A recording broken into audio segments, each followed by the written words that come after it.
हाँ जी, welcome back once again. क्योंकि मैंने ये वीडियो रिकॉर्ड किया था एंड देन आई रियलाइज कि यहाँ पे मैं माइक प्लग इन करना ही भूल गया। सो वो पूरा 2-2.5 घंटे की रिकॉर्डिंग इज विदाउट ऑडियो। तो हम वापस आपका स्वागत करते हैं इस टेक्निकल एरर से भरी हुई बैच में, जहाँ कभी माइक खराब हो रहा है तो कभी लाइट खराब हो रही है।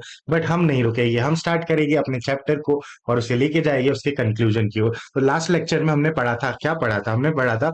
हमने बातें की थी कि स्ट्रेटेजी हमने प्लान तो करनी, इंप्लीमेंट करनी है। तो इम्प्लीमेंटेशन कैसे करेंगे, इन दोनों का रिलेशन क्या है, फॉरवर्ड बैकवर्ड इंटीग्रेशन या इंटर रिलेशन जो हमने पूछा था between your strategy planning and your strategy implementation. अब जो है कि फ्रेम्स ड्रॉप होने शुरू हो गए हैं। Is it stopping? Okay okay okay. उसके बाद हमने जो दूसरी चीज बात की थी हमारी, हमारे लास्ट लेक्चर में, that was we were discussing upon कि स्ट्रेटेजी इंप्लीमेंटेशन में क्या क्या चैलेंजेस आते हैं। और फिर हमने बात की थी कुछ वो मॉनिटरिंग चेंजेस कि हमें चेंज मॉनिटर करना है, तो उसे हम कैसे मॉनिटर करेंगे। उसके बाद हम लेके जा रहे थे आपको towards your styles of leadership styles, कि हम यहाँ पे बात करने वाले कि लीडरशिप की तीन तरीके की हो सकती है। That is your transformational, transactional, जिस पे हम ऑलरेडी एक ओवरव्यू डिस्कशन पहले के चैप्टर में करके आए थे। उसी चीज को हम थोड़ा सा पढ़ेंगे, हम कैरिस्मेटिक लीडरशिप के बारे में कुछ जानेंगे।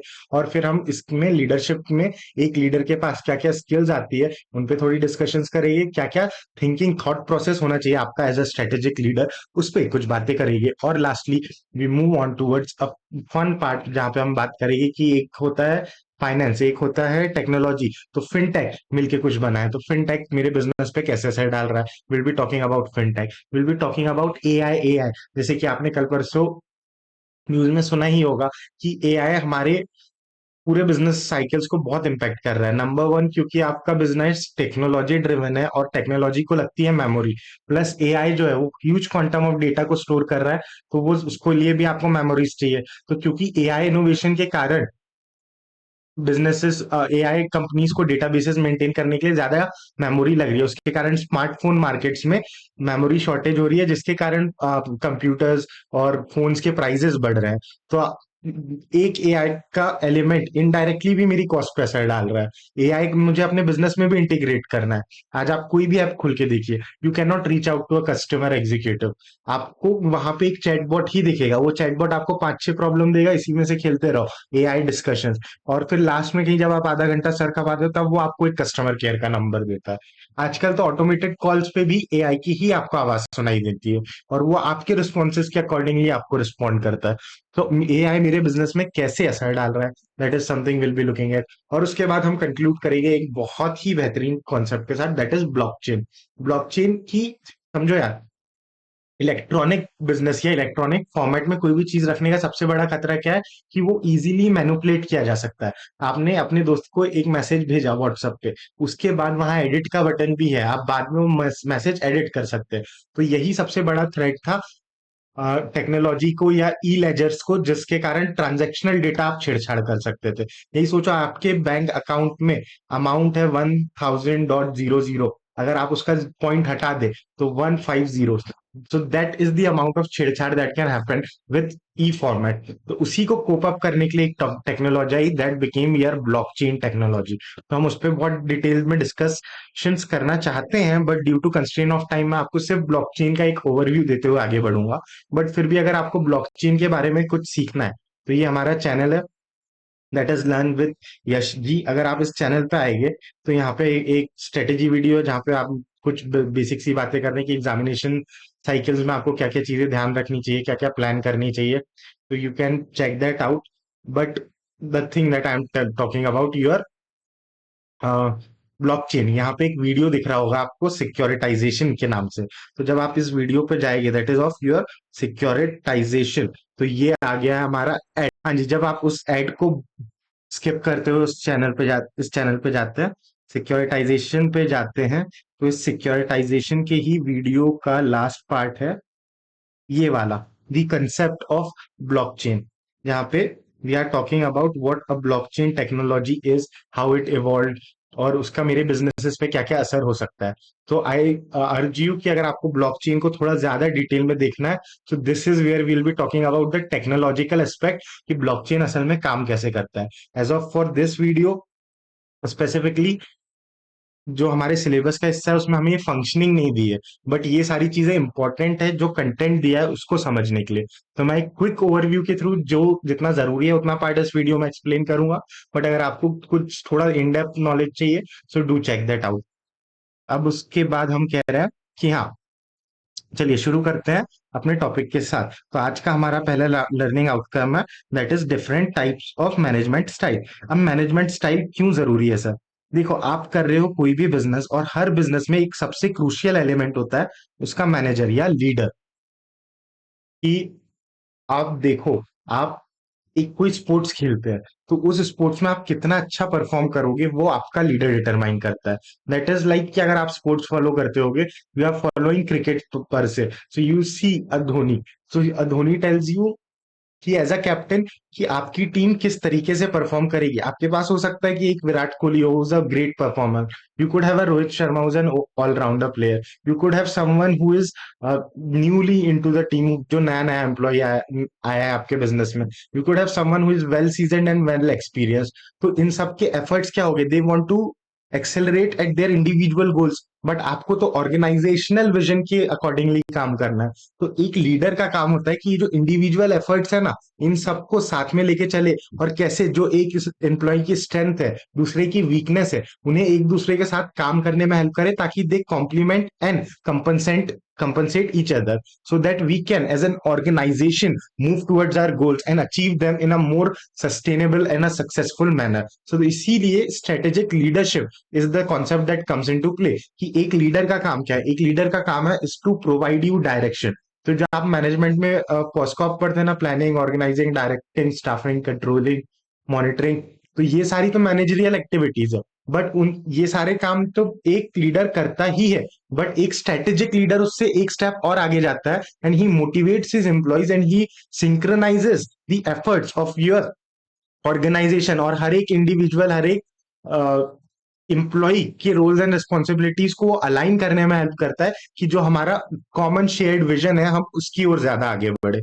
तो यही रोल है स्ट्रेटेजिक लीडर का। अब यहाँ पे आपको स्ट्रेटेजिक लीडरशिप की स्टाइल बताई गई है, कि अगर मुझे एक कंपनी को लीड करना है, मैं कल को आप सीएस बनते हैं, आप किसी कंपनी में एक हायर पोजीशन पे होते हैं, आपके नीचे मल्टीपल एम्प्लॉयज काम करेंगे, आपके पीछे एक पूरा कंप्लायंस डिपार्टमेंट होगा, तो आप उस डिपार्टमेंट को कैसे लीड करेंगे, उस परस्पेक्टिव से आपको ये समझा रहे हैं स्ट्रेटेजिक लीडरशिप।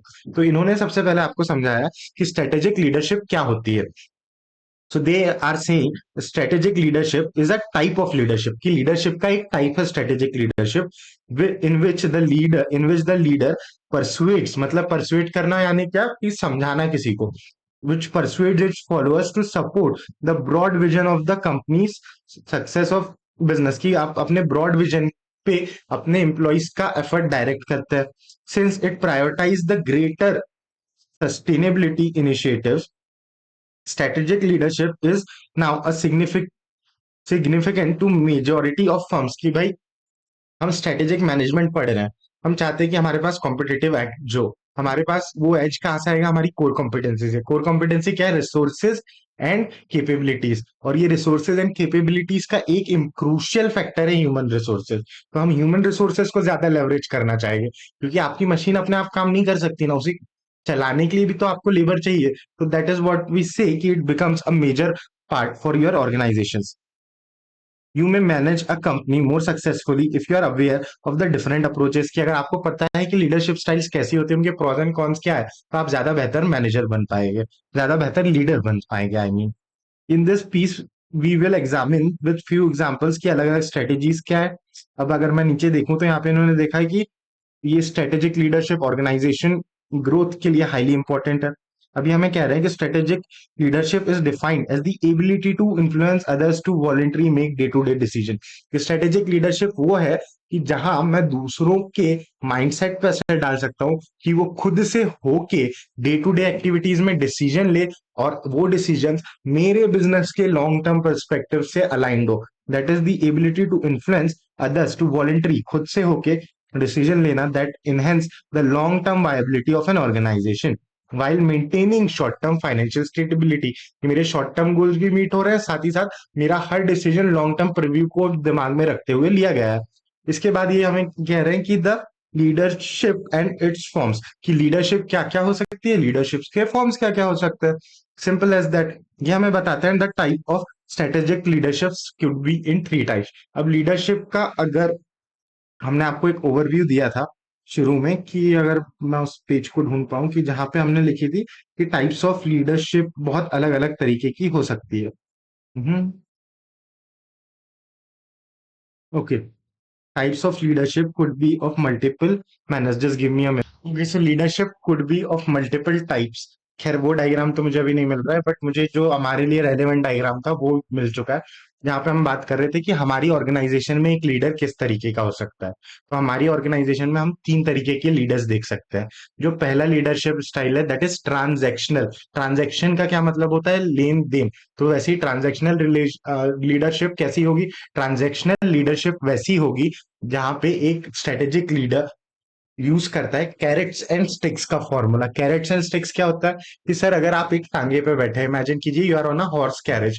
तो जब आपका हॉर्स आपके बताए हुए डायरेक्शन में चलता है, so you give him a carrot, you reward his actions. वहीं पे जब आपका हॉर्स आपके बताए हुए डायरेक्शन पे नहीं चलता है, you give him a stick, that is you punish him. That is the whole idea of a transactional leadership. कि ट्रांजैक्शनल लीडरशिप में हम सिर्फ एक चीज पे फोकस्ड है कि हमें अपने टेस्टेड ऑब्जेक्टिव्स को अचीव करना है, और उसके लिए हमें परफॉर्मेंस चाहिए। हमारा एम्प्लॉय अगर अच्छा परफॉर्म कर रहा है तो हम उसे रिवॉर्ड देंगे। रिवॉर्ड कैसे देंगे, सैलरी, बोनस, रिकॉग्निशन। और अगर वो उतना अच्छा परफॉर्म नहीं कर रहा है, so we will punish him by, मतलब उसको सैलरी इंक्रीमेंट नहीं देंगे हम उसको। In the sense of punishment is, what we want is कि आप उसको डंडे से नहीं मारते हो, but what you do is you create that set of dissatisfaction is in his mind, कि भाई आपने अपने ऑर्गेनाइजेशनल ऑब्जेक्टिव्स मीट नहीं किए, आपको बेटर परफॉर्म करना पड़ेगा।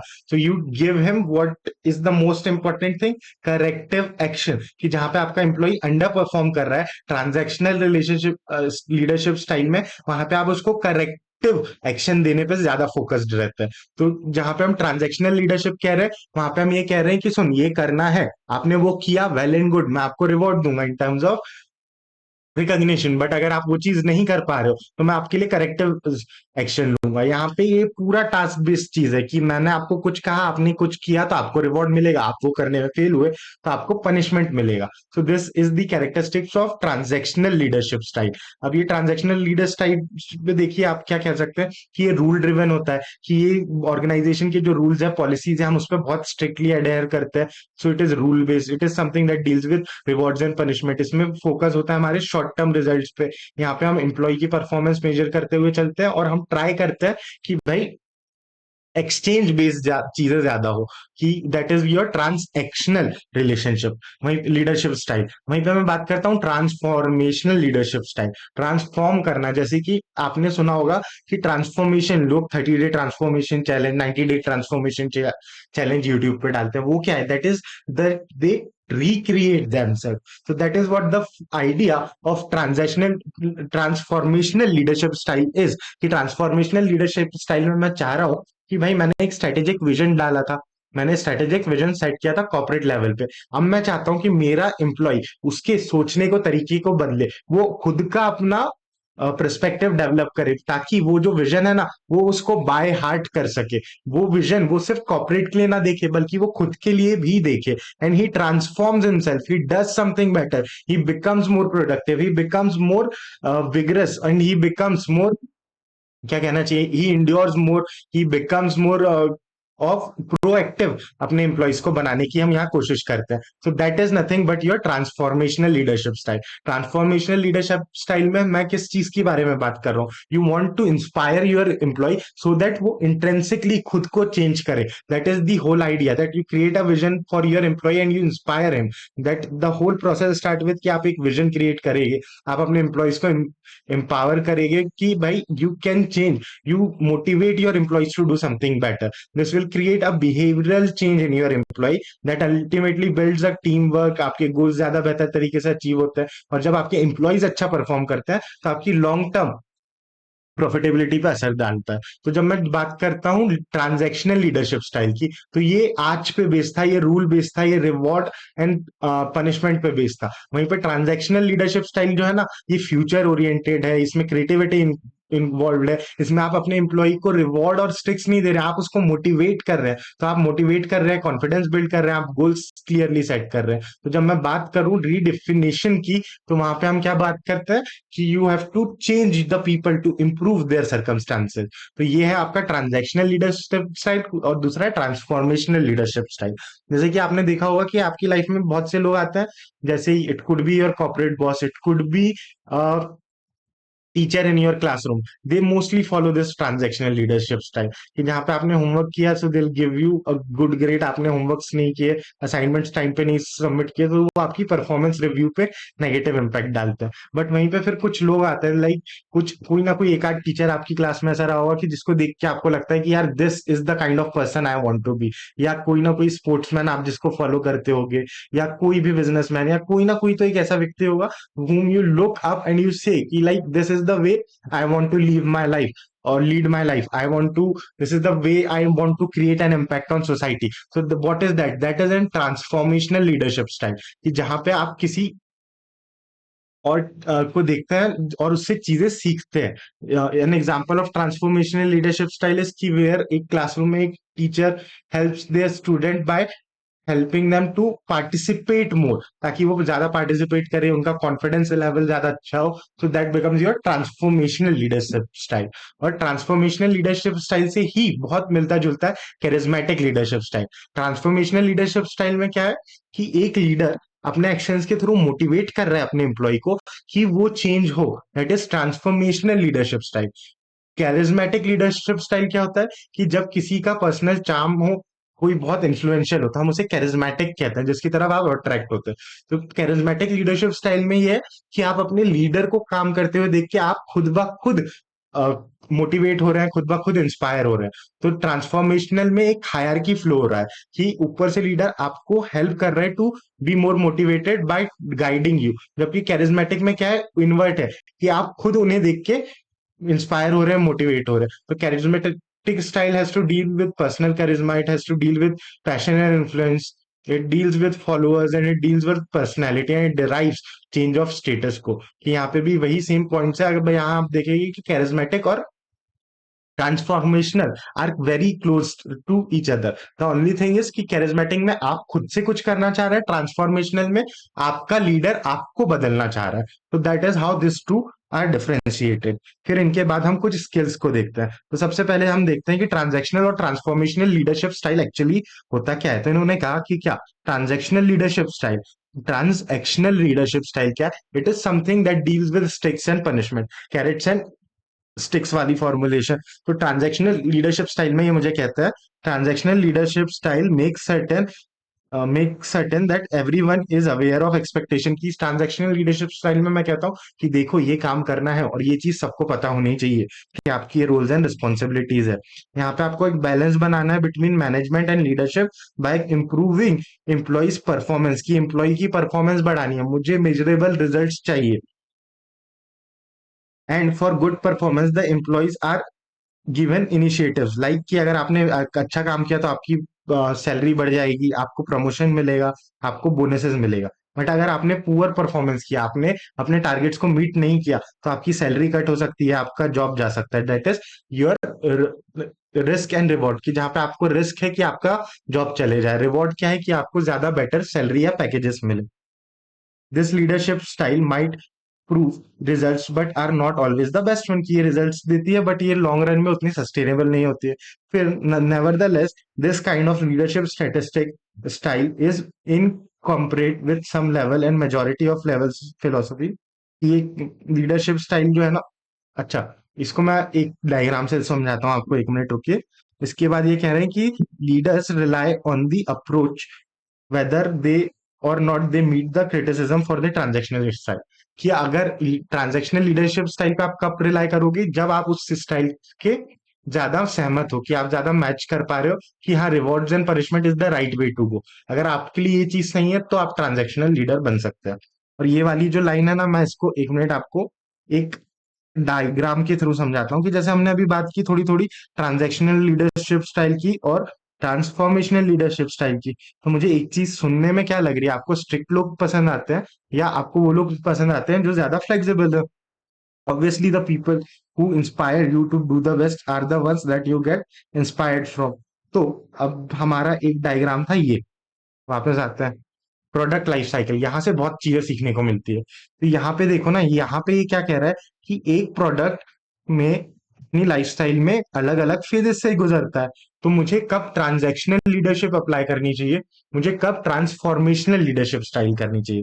तो देखो, जब एक प्रोडक्ट है ना ग्रो कर रहा है, ग्रो या मैच्योरिटी पे आ गया मतलब अब सारी चीजें सेट है, अब कंपटीशन ज्यादा नहीं है, अब आपका पास ऐसे स्पेसिफिक कुछ प्रोडक्ट डिफरेंशिएशन नहीं है, आपका प्रॉफिट मार्जिन स्टेबल हो गया है, हाई कट थ्रोट कंपटीशन है, तो यहाँ पे जहाँ पे आपका प्रोडक्ट क्या है, मैच्योर, यहाँ पे आप ट्रांसैक्शनल लीडरशिप स्टाइल फॉलो कर सकते हैं। जहाँ पे आपका प्रोडक्ट मैच्योर हो गया है, वहीं पे जब आपका प्रोडक्ट नया है, you are doing something new, और आपके प्रोडक्ट में बहुत ज्यादा इनोवेशन की स्कोप है, तो यहाँ पे आप क्या कर सकते हैं, यहाँ पे आप ट्रांसफॉर्मेशनल लीडरशिप स्टाइल फॉलो कर सकते हैं। और जब आपको बिजनेस टर्न अराउंड करना है, जब आपका बिजनेस डिक्लाइनिंग स्टेज पे है, तब आप ट्रांसफॉर्मेशनल लीडरशिप स्टाइल फॉलो कर सकते हैं। जब आपका बिजनेस ग्रो कर रहा है, तब आप ट्रांजैक्शनल लीडरशिप स्टाइल फॉलो कर सकते हैं। तो इट डज नॉट नेसेसरी कि कौन सा लीडरशिप स्टाइल अच्छा है या कौन सा लीडरशिप स्टाइल बेटर है या बुरा है। इट इज जस्ट कि लीडरशिप स्टाइल्स डिफर कि आपके बिजनेस को उस स्टेज पे किस तरीके के लीडर की जरूरत है। जैसे कि आप बात करते हैं अगर अ कंपनी लाइक एप्पल, कि जब एप्पल अपने इनिशियल फेजेस में लॉन्च हुआ था, that is they started with the idea that they want to challenge the status quo. Similarly आप बात करते हैं नथिंग की, जिसको पहले स्काई करके उनके सीईओ जो रन कर रहे हैं, जो पहले आई थिंक वन प्लस को भी उन्होंने स्टार्ट किया था। तो जब आप इस तरीके की कंपनीज में आ रहे हैं, जब आप कुछ इनोवेट कर रहे हैं, आप कुछ नया बनाने की कोशिश कर रहे हैं, you are challenging the norms, तब आपको एक ट्रांसफॉर्मेशनल लीडर की जरूरत होती है। बट आप देखें एक सैमसंग को, एक वेल स्टेब्लिश कंपनी को, कि जहां पे आपके कस्टमर्स फिक्स है, कॉम्पिटिटर्स फिक्स है, और सारी चीजें स्टेटस को फिक्स है, जब आप एक स्टैंडर्ड को मेंटेन करके कंसिस्टेंटली चीजें डिलीवर करने की बात करते हैं, वहां पे आपको जरूरत होती है एक ट्रांजैक्शनल लीडर की। तो क्या ट्रांजैक्शनल लीडरशिप या ट्रांसफॉर्मेशनल लीडरशिप दोनों इंटर रिलेटेड है, या दोनों में से कोई एक बेहतर है? नहीं, इट डिपेंड्स कि आपके बिजनेस के गोल्स एंड ऑब्जेक्टिव्स क्या है, और अपनी प्रोडक्ट लाइफ साइकिल में आपका बिजनेस किस स्टेज पे है। So that's the point I am trying to explain. उसके बाद ये कह रहे हैं कि ट्रांसफॉर्मेशनल लीडरशिप स्टाइल क्या होता है। ये वो लीडरशिप स्टाइल होता है which is integrated, leader integrates leadership and strategy. ये लीडरशिप स्ट्रेटेजी को इंटीग्रेट करते हैं कैसे? They use the vision to direct the employees activities and behaviour, की एम्प्लॉय की एक्टिविटीज एंड बिहेवियर को ये डायरेक्ट करते हैं। They affect both organisation and people within it to change the, to आपको चेंज के ड्राइवर्स होते हैं ये आपके लीडर्स। ये कौन से transformational leaders are drivers of change, ये परसुएट करते हैं लोगों को कि आप बदलाव लाओ। दिस और दे the organization's advantage is the main goal of the innovative style। यहाँ पे मेन गोल क्या है कि ऑर्गेनाइजेशन के लिए कुछ अच्छा हो, ताकि ऑर्गेनाइजेशन के लिए कुछ अच्छा हो, दिस इज द एंड गोल। और उसका मीन्स क्या है कि जो लोग आपके लिए काम कर रहे हैं वो इनोवेट करें, they become better. That is the whole crux of what we are trying to say over here. फिर इसके बाद इन्होंने बताया आपको कि जो ट्रांसफॉर्मेटिव लीडरशिप स्टाइल है ना, इससे टीम वर्क बिल्ड होता है, इससे कॉन्फिडेंस आता है एम्प्लॉयज में, and help them in setting their roles and goals. ताकि जब आप खुद से अपनी रिस्पॉन्सिबिलिटीज लेंगे, तब आप अपने गोल्स के प्रति ज्यादा, क्या कहना चाहिए, सिंसियर हो गए। सो you will act more aggressively towards achievement of your goal. फिर ये कह रहे हैं कि strategic leadership of this kind encourages action and is adaptable, कि इस तरीके की स्ट्रेटेजिक लीडरशिप जो है ये एनकरेज करती है लोगों को एक्शन लेने के लिए। क्योंकि देखो, आप कब चीजों ज्यादा आसानी से करेंगे, मैं आपको कहूं कि देख भाई ये चैप्टर आज पढ़ना है, तो आप कब ज्यादा आसानी से वो चैप्टर पढ़ पाएंगे? जब मैं आपकी ऊपर ही बैठे रहूं कि I you are studying and I keep an eye on you कि ये पढ़ पढ़ पढ़, तो यू वोंट डू इट। क्यों? क्योंकि कोई और आपको कुछ कह रहा है, that is transactional leadership style. But वहीं पे अगर आपके अंदर खुद से मोटिवेशन आए कि भाई दिस इज अ चैप्टर, मुझे इंटरेस्टिंग लग रहा है, कुछ तो नया कॉन्सेप्ट सीखने को मिलेगा, एंड लेट्स रीड इट, तो भले ही कितना भी डिफिकल्ट हो, आप उसे ज्यादा ईमानदारी से ज्यादा मेहनत से पढ़ेंगे। That is where transformational leadership style comes in. क्यों? क्योंकि ट्रांसफॉर्मेशनल लीडरशिप स्टाइल इंकरेज करता है एक्शन को, ताकि एम्प्लॉय जो है ना अपने अंदर से कोई चेंज लाए। क्योंकि आपके अंदर जब एक्सटेंसिक एक्सटर्नल मोटिवेशन होगा तो वो ज्यादा इफेक्ट नहीं डालता है। आप एक मोटिवेशनल वीडियो सुनो, you are pumped up, but अगले ही दिन यू फॉल डाउन। वहीं पे अगर आपका इंट्रिंसिक मोटिवेशन हो कि I have to become a CS, that is your intrinsic motivation, तो यू आर मोर लाइकली कि आप फैमिली फंक्शंस खुशी खुशी मिस कर दोगे, आप बर्थडे पार्टीज मिस कर दोगे, आप कहीं घूमने नहीं जा रहे हो क्योंकि आपको लेक्चर्स करने। So you will be more focus towards your goal and you will not crib about it, you will not complain about it. Why? Because that is something that has been coming from inside, that is intrinsic motivation. तो जो transformational leadership है उसका काम ही है कि आप लोगों को चेंज करो ताकि उनमें एक इंट्रिंसिक मोटिवेशन आए कि वो हमारे ऑर्गेनाइजेशन के विजन को शेयर करे और एक कॉमन शेयर डायरेक्शन की ओर आगे बढ़े। फिर यहाँ पे ये कह रहे हैं कि according to Northouse, Northouse क्या कहते हैं? Transformational leadership is the process, ये वो लीडरशिप है, प्रोसेस है that changes and transforms people, जिससे लोगों में बदलाव आता है। Transformational leaders can motivate people to change and improve their circumstances, ये हेल्प करते हैं लोगों को इम्प्रूव करने में उनके सर्कमस्टांसेस को। फिर बात करते हैं कैरिज्मेटिक लीडरशिप को। तो ये कैरिज्मेटिक लीडरशिप जो है ना वो डील करती है with charm to pursue it others, कि जहां पे आप चार्म की बात करते हो, कैरिज्मा की बात करते हो, वहां पे आती है ये leadership style. Charismatic leaders have drive and passion, कि ये जो कैरिज्मेटिक लीडर है ना ये बहुत ड्रिवन होते हैं, बहुत पैशनेट होते हैं to get their work done. While charismatic leader shares few similarities with transformational leader। देखो at the end transformational leader से भी क्या हो रहा था, आप चाह रहे थे कि इंप्लॉय चेंज हो और बेहतर काम करे। कैरिज्मेटिक लीडर में भी क्या हो रहा है, रिजल्ट तो वही है कि इंप्लॉय मोटिवेट हो रहा है और बेहतर काम हो रहा है। तो इनमें सिमिलैरिटीज बहुत है, लेकिन अंतर क्या है? They focus of the focus of their work is change in the status quo, कि जहां पे ट्रांजैक्शनल लीडर चाहता था कि एम्प्लॉय चेंज हो, वहीं पे ट्रांस कैरिज सॉरी जहां पे ट्रांसफॉर्मेशनल लीडर चाहता था कि एम्प्लॉय चेंज हो, वहीं पे कैरिज्मेटिक लीडर चाह रहा है कि जो स्टेटस को हो वो चेंज हो। स्टेटस को क्या होता है कि करंट कंडीशंस, जो करंट एनवायरनमेंट में आप है, जो करंट स्टैंडर्ड्स है, हम उन स्टैंडर्ड्स को ब्रीच करना चाहते हैं, हम उससे बेहतर स्टैंडर्ड्स क्रिएट करना चाहते हैं, हम प्रेजेंट रियलिटी से बेहतर रियलिटी क्रिएट करना चाहती है। That is what they mean by change in status quo, and not necessarily the change in organisation. कि एक कैरिज्मेटिक लीडर हो सकता है कि ऑर्गेनाइजेशन को चेंज ना करे, उसके स्ट्रक्चर को चेंज ना करे, बट ऑर्गेनाइजेशन में चीजें कैसे करती है, उसका कल्चर कैसा है, तो उस कल्चर पे इंपैक्ट डालता है आपका charismatic leader, that is through change in your status को। अब हम बात कर रहे हैं कि स्ट्रेटेजिक लीडरशिप में क्या क्या स्किल्स आपको आनी चाहिए। तो यहाँ पे कुछ स्किल्स है जो आपको एज अ स्ट्रेटेजिक लीडर आनी चाहिए। सबसे पहली है एंटिसिपेशन, कि आपको, अब देखो इसको याद करने के आपके पास दो तरीके हैं। पहले कि यू ग्रुप, कि आप दो दो पॉइंट्स को एक साथ ग्रुप कर दीजिए। एंटिसिपेट चैलेंजेस एंड, देखो आपके सामने लीडरशिप की प्रॉब्लम है, आप लीडरशिप हो, आपको चेंज मैनेज करना है, तो सबसे पहले आपको एंटिसिपेट करना है कि आपको क्या क्या चैलेंजेस दिख रहे हैं।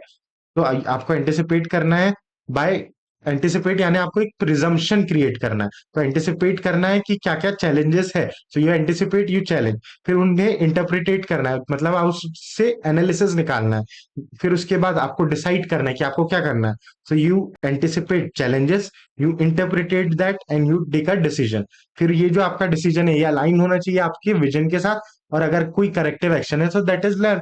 So you anticipate challenge, you interpret, decide, you align and learn. So this is the way we are going to set the flow to learn this 6 points. अब यहाँ पे हमें क्या क्या करना है, देखिए आपको सबसे पहली चीज, एक स्ट्रेटेजिक लीडर को क्या करना चाहिए, एंटिसिपेट करना चाहिए। एंटिसिपेट मतलब कि मार्केट में क्या क्या चेंजेस आ रहे हैं। How do I anticipate those changes? That is by gathering information, मुझे इन्फॉर्मेशन लानी है, मुझे अपने, यहाँ पे देखो दूरबीन बनी है ना, इसका मतलब क्या होता है, is to look around, you have to look around your environment. जो आपने एनवायरमेंटल एनालिसिस पढ़ा है इतनी देर से, सेकंड चैप्टर में इतना डेप्थ में, that was nothing but you are anticipating the challenges, की क्या क्या अपॉर्चुनिटीज है, थ्रेट्स है मार्केट में, क्या क्या चेंजेस आ रहे हैं। फिर उसके बाद में आपको चैलेंजेस को देखना है कि सबसे पहले कि क्या प्रॉब्लम है। फिर हमने वो सिचुएशनल एनालिसिस में देखा था ना कि प्रॉब्लम क्या है, किस कॉन्टेक्स्ट में है, कौन से फैक्टर्स उसको अफेक्ट कर रहे हैं। So that is how you examine a problem कि आपके सामने क्या प्रॉब्लम है, उसका रूट कॉज क्या है, और उस प्रॉब्लम को कैसे मैं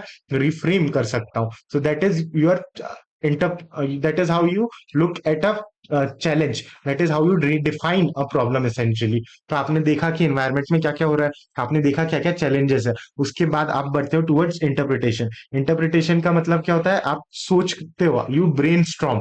that is you keep an open mind, you stay curious, और एक हाइपोथेसिस बनाते हैं आप कि ये कॉज है, ये इफेक्ट है, तो इनका कॉज इफेक्ट का रिलेशन क्या हो सकता है, कि ये जो आपने इन्वायरमेंटल एनालिसिस से एंटिसिपेट किया था, इंफॉर्मेशन निकाली थी और एक प्रॉब्लम ढूंढी थी, तो आप उसे मिक्स करते हैं और देखते हैं, अपना एक ओपिनियन फॉर्म करते हैं कि ये चीजें क्यों हो सकती है. That is your interpretation. उसके बाद आप डिसाइड करते हैं कि भाई इस ये प्रॉब्लम है, ये चैलेंज है, मुझे इससे कैसे डील करना है. क्योंकि हम स्ट्रेटेजिक अल्टरनेटिव्स ही तो ढूंढते हैं स्ट्रेटेजिक मैनेजमेंट में, कि बेस्ट कोर्स ऑफ एक्शन चाहिए मुझे. तो आप देखते हैं कि आपके लिए long term, short term growth के हिसाब से आपके लिए बेटर डिसीजन कौन सा है, तो आप अपना स्ट्रेटेजिक अल्टरनेटिव चूज करते हैं. आपके पास वो अल्टरनेटिव आ गया, उसके बाद क्या करेंगे, इम्प्लीमेंटेशन. इम्प्लीमेंटेशन में आप क्या कोशिश करेंगे कि आपके ऑर्गेनाइजेशन के एफर्ट्स अलाइंड हो, आपके ऑर्गेनाइजेशन के सारे एफर्ट्स अलाइंड हो towards solving a common problem. तो जैसे आप मान लीजिए आपने आइडेंटिफाई किया कि आपके ऑर्गेनाइजेशन के ऑब्जेक्टिव्स कौन डिसाइड करता है, share holders could be a reason. तो आपने आइडेंटिफाई किया कि आपके शेयर होल्डर्स को का इंटरेस्ट क्या है, मैनेजमेंट का इंटरेस्ट क्या है, उनके बीच में कोई कॉन्फ्लिक्ट है. So how do you manage that. That is where it the point of conflict management in terms of alignment of your efforts come into play. और लास्ट में है कि फीडबैक, कि जो हमने सीखा था, monitoring and control, strategic management process का लास्ट पार्ट, कि आप लर्न करते हैं, आप सीखते हैं कि आप क्या गलत कर रहे हैं, आप फीडबैक लेते हैं और उसके बेसिस पे आप एक करेक्टिव एक्शन लेते हैं ताकि आप कंटिन्यूअसली इंप्रूव कर पाए.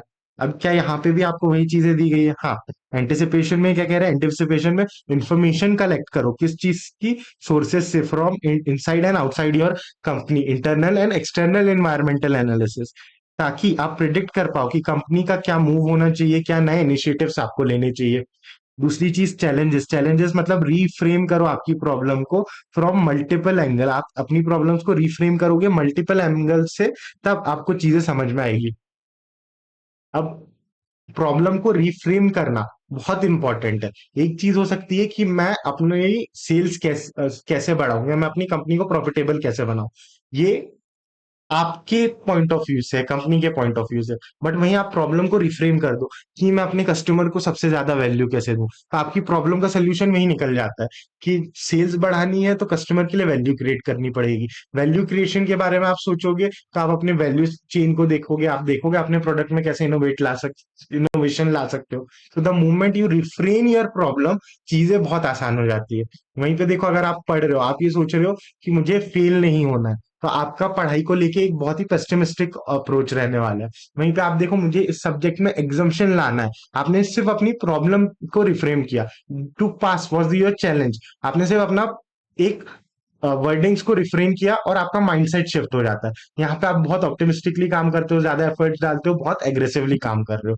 तो the way you reframe your problem has a effect on the mindset that you operate with. So that is why they are saying कि आप अपनी प्रॉब्लम को रिफ्रेम कीजिए. फिर ये कहते हैं कि इंटरप्रिटेट. इंटरप्रिटेट यानी कि क्या, ओपन माइंडनेस के साथ रहिए, अपने प्री एग्जिस्टिंग नोशन या प्री एग्जिस्टिंग बायसेस के साथ चीजों को मत देखो, बट रेदर ओपन माइंडेड रहो और देखो कि क्या क्या हाइपोथेसिस हो सकती है, क्या क्या चीजें इन्वॉल्व है before coming to a conclusion. जैसे इसका मैंने आपको एग्जांपल दिया था ईवी का, कि मुझे लगता था कि टीयर 3 सिटीज में, स्पेशली विलेजेस वगैरह जैसी जगह है, वहां ईवी नहीं सक्सेसफुली चलेगा, इंडिया के लिए ईवी मार्केट है ही नहीं.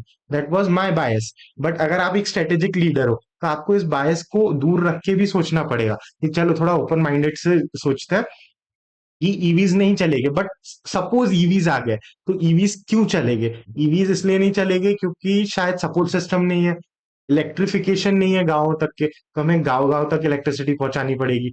शायद इलेक्ट्रिसिटी है बट चार्जिंग पॉइंट्स की दिक्कत है, तो मुझे कुछ ऐसा करना पड़ेगा कि मैं अपनी ईवी को किसी सेंट्रलाइज लोकेशन पे ले जाके चार्ज करने की बजाय घर से ही चार्ज कर लूं.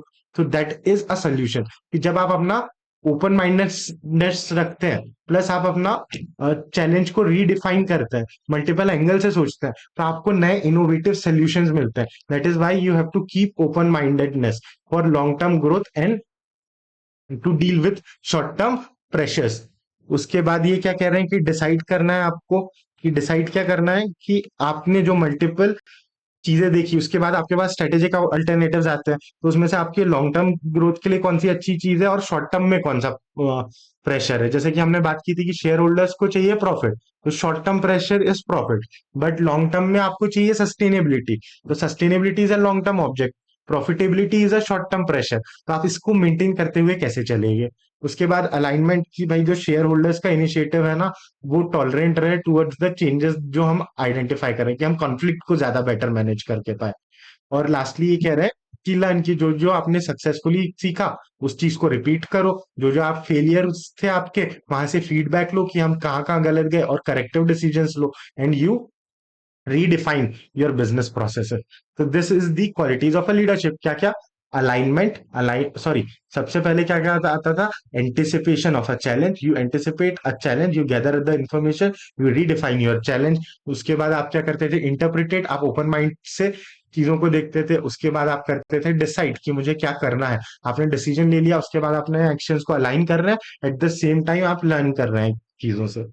उसके बाद हम आ रहे हैं टूवर्ड स्ट्रेटेजिक थिंकिंग स्किल्स, कि एक स्ट्रेटेजिक लीडर के पास क्या क्या सोचने की क्षमताएं होनी चाहिए। Those become your strategic leadership skills. So it involves यहाँ पे इन्होंने आपको चार स्किल्स दिए कि एज अ स्ट्रेटेजिक लीडर आपको क्या करना है। सबसे पहली चीज है, देखो, एज अ स्ट्रेटेजिक लीडर आपको सोल्यूशंस निकालना है, आपको प्लान करना है, आपको ऑर्गेनाइजेशन में कुछ प्रॉब्लम है, उस प्रॉब्लम को सॉल्व करना है, तो उस सॉल्व प्रॉब्लम को सॉल्व करने के लिए आपको सोल्यूशन निकालना है। तो you have to solve a problem, उसके लिए आपको सोल्यूशन निकालना है। सोल्यूशन आप निकालोगे through thinking work, that is analytical process. जब आप उसे सोच के प्रॉब्लम का सोल्यूशन निकाल रहे हो, तब ये सोल्यूशन के अकॉर्डिंगली आप एक प्लान बनाओगे और वो प्लान लोगों को बताओगे। इट्स सिंपल एज दैट, कि आपको क्या करना है, आपको एक प्रॉब्लम आइडेंटिफाई करनी है, सोचना है कि क्या करना है, उसके अकॉर्डिंगली प्लान बनाना है और लोगों को बताना है। तो यही चार चीजें हैं जो है चार thinking skills of a strategic leader. हमने क्या पूछा था ऊपर ऊपर जो हमने पढ़ा था, एंटिसिपेशन, चैलेंज, ये सब क्या था? स्ट्रेटेजिक लीडरशिप स्किल्स, की स्ट्रेटेजिक लीडर के पास ये स्किल्स होनी चाहिए। उसके बाद जो हम नीचे देख रहे हैं, नीचे जो हम देख रहे हैं, that is your strategic thinking skills. ये लीडरशिप स्किल्स थी, कि अगर आपको लीडर बनना है तो आपके पास ये स्किल्स है। ये स्ट्रेटेजिक थिंकिंग स्किल्स है, कि अगर आप स्ट्रेटेजिकली सोच रहे हैं तो आपको इस तरीके से सोचना है। You have to solve a problem, you have to analytically look at it, कि हमने क्या देखा था, कि हम बिजनेस स्ट्रेटेजी, की हम बिजनेस को कैसे, कहाँ पैसे डालना है, ये हमारा रिसोर्स एलोकेशन एक प्रॉब्लम था। उसके लिए हमने किया था पोर्टफोलियो एनालिसिस। तो हमने क्या किया, एक बार हमने प्रॉब्लम सॉल्व करनी थी, उसके लिए हमने स्ट्रेटेजी एनालिटिकल स्किल्स अप्लाई की, पोर्टफोलियो एनालिसिस अप्लाई किया, उसके अकॉर्डिंगली हमने प्लान बनाया, फिर प्लान के बाद हमने उस प्लान को अपनी ऑर्गेनाइजेशन में कम्युनिकेट किया। तो इससे बनते हैं आपके चार चार चार,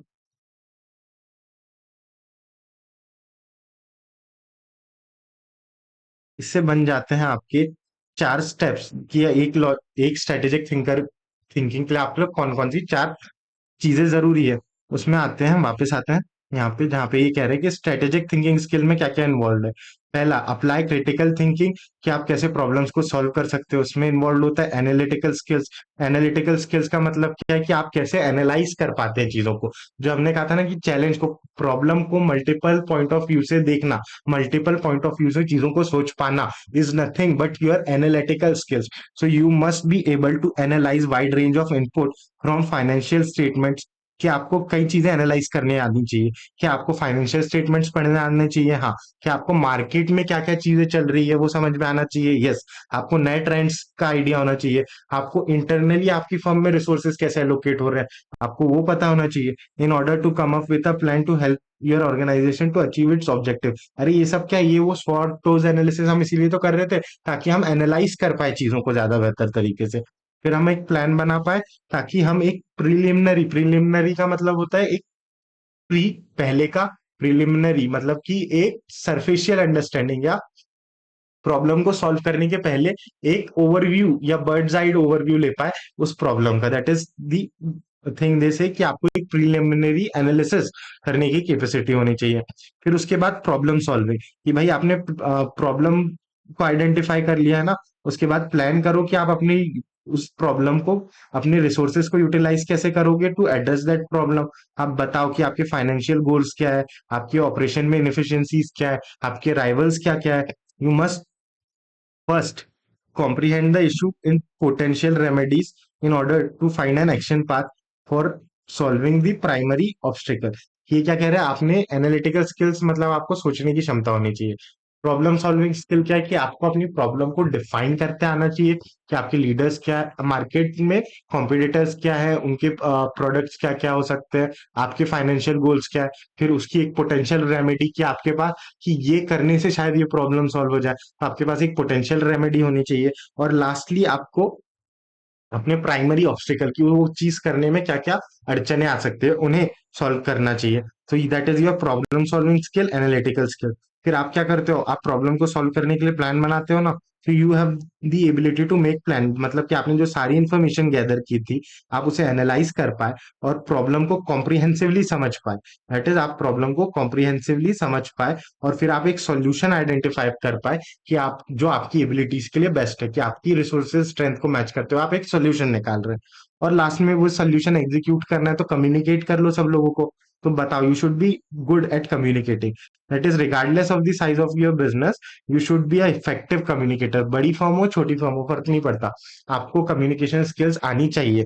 क्यों? ताकि आप स्ट्रेटेजिकली थिंकिंग सोच पाए, capacity to convey complex concepts को आप इजीली कन्वे कर पाए, और आप इंटरनल और एक्सटर्नल एनवायरनमेंट में इजीली चीजों को बता पाए। इंटरनली किसे, हमारे एम्प्लॉयज को, हमारे फंक्शनल लेवल मैनेजर्स को, वहां पे आपको कम्युनिकेट करना है। एक्सटर्नली किसे कम्युनिकेट करना है, अपने शेयर होल्डर्स को, रेगुलेटरी अथॉरिटीज को। तो आपको कम्युनिकेशन स्किल्स आनी चाहिए। And fourth, agreement that everyone is on the same page, कि आप अगर सिंक्रोनिसी नहीं क्रिएट कर पा रहे कि आपका बोर्ड जो सोच रहा है वही चीज आपको अपने शेयर होल्डर्स को कन्वे करनी है, वही चीज आपको अपने एम्प्लॉयज को कन्वे करनी है, ताकि कि सब लोग एक मत होके एक ही डायरेक्शन में आगे बढ़े। तो those were your four strategic thinking skills. अब आगे आ रहे हैं ई बिजनेस की ओर। तो e business is something that I would prefer कि हम यहाँ बुक के थ्रू ही करते हुए चलते हैं। तो हम पहले देख लेते हैं ई बिजनेस, उसके बाद हम देखेंगे एआई, और फिर उसके बाद लास्ट टॉपिक जो हमारा आ रहा है that is fintech and blockchain.